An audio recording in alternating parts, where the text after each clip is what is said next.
ခေါင်းလျှော်ဆိုင်မှာခေါင်းသွားလျှော်တာကြာသွားလို့အသက်အန္တရာယ်စိုးရိမ်ရတဲ့အထိဖြစ်သွားတဲ့အကြောင်းလေးကိုပြန်လည်ဝေမျှခြင်းပါတယ်အားလုံးပဲမင်္ဂလာပါ Audio ဘိုင်ကွီးစော် channel ကနေ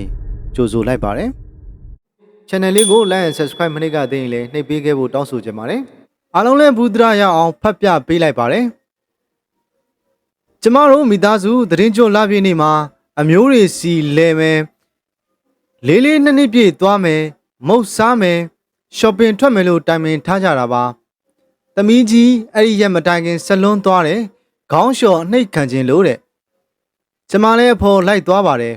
သွားတော့ကခေါင်းလျှော်ဖို့ပါပဲဟိုရောက်တော့ဆက်လွန်းမှာ package တွေရှိတယ်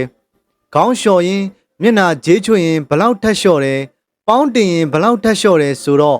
သမီးကြီးက package ယူလိုက်တယ်ကျမကစောင့်နေခုံမှာထိုင်စောင့်နေတာပေါ့တနားရီကျော်လောက်ထိစောင့်နေရတော့စိတ်ထဲတစ်ခုခုမှားနေပြီဆိုပြီးထင်လာပါတယ်လှမ်းကြည့်တော့လေဆိုင်ကမှန်အကြည့်ဆိုတော့မြင်နေရပါတယ်စိတ်တော့မပူဘူးပေါ့သူ့ကိုစောင့်ရင်အော်ဒါတက်တာတွေလိုက်ကြည့်ရင် install ရှိမရှိအကြောင်းပြန်နေတော့စလုံးကကောင်လေးကပြေးလာတယ်အမသမီးဘာဖြစ်မှန်းမသိဘူးလာကြည့်ပါဦးဆိုတော့လိုက်သွားပြီးကြည့်တော့တတိလစ်နေတယ်ကျမလည်းဘာလို့မှမသိဘူးအတင်းလှုပ်နိုးအတင်းခေါ်တဲ့အထိတတိကမရလာတဲ့အပြင်ခြေတွေလက်တွေပါကုတ်လာတယ်ဖြူဖွေးပြီးတော့ခြေလက်တွေကလည်းအေးဆက်နေတယ်ကျမအော်ဟစ်အကူကြီးတောင်းပြီးစလုံးဘေးကဆေးကန်းကိုချက်ချင်းရောက်သွားတယ်ဆရာဝန်ကချက်ချင်းအရှင်ယူပြီး treatment တွေလုပ်ပြီးစောင့်ကြည့်တယ်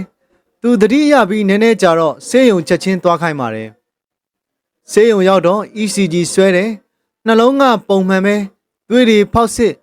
လိုအပ်တဲ့ဟာတွေချက်ချင်းလုပ်ကြတာပေါ့အခုတော့စိတ်ချသွားရပါပြီလူငယ်ဆိုတော့ချက်ချင်းပြန်တက်တာလာတာ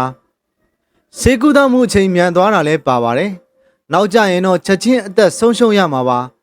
လူကြီးဆိုရင်လေဖြတ်တာတွေဖြစ်နိုင်ပါတယ်ကျမသမီးကိုပြစ်လိုက်ရပြီးထင်သွားတာပါအဖေကတော့ခေါင်းအကြာကြီးလျှော်ပြီးခေါင်းအဆိုကြီးနဲ့ဆက်ပြီးတော့မျက်နှာဂျေးချွတ်နှိပ်ခံပြီးတော့ dryer အပူနဲ့မှုတ်လိုက်တော့ stroke ဖြစ်သွားတာပါအဓိက message ပေးချင်တာကဆလွန်းသွားတယ်ဆိုခေါင်းလျှော်မယ်ဆိုသပင်6အောင်မှုတ်ပြီးမှတခြား package တွေဆက်ယူပါ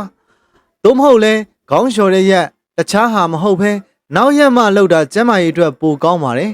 ဒါပြည့်နေ့အစီအစဉ်အားလုံးပြတ်သွားပါပြီသမီးကဖြစ်ဖြစ်ချင်းခြေထောက်တွေမြောက်မရပေမဲ့ဒီနေ့မှတော့လှုပ်ရှားလို့ရသွားပါပြီကြွက်သားတွေကတော့အားနေနေတော့မှအမေကစိတ်ပူပန်လန့်နေတာသူကနောက်နေသေးတယ်မိုက်တယ်နော်အမေသမီးကရှယ်ပြင်ပြီးမှဆေးရုံသွားတာတဲ့အခုလိုရေးတင်ထားတာလေးကိုဘူးတုဒရစရာဖတ်ပြပေးလိုက်ပါတယ်ကျေးဇူးတင်ပါတယ်အသိပညာဘူးတုဒရစရာအကြောင်းအရာတွေနဲ့စိတ်ဝင်စားဖွယ်ရာသတင်းအချက်လက်တွေကိုဖတ်ပြပေးမဲ့ audio ဘိုင်ကွီးစော်ပါ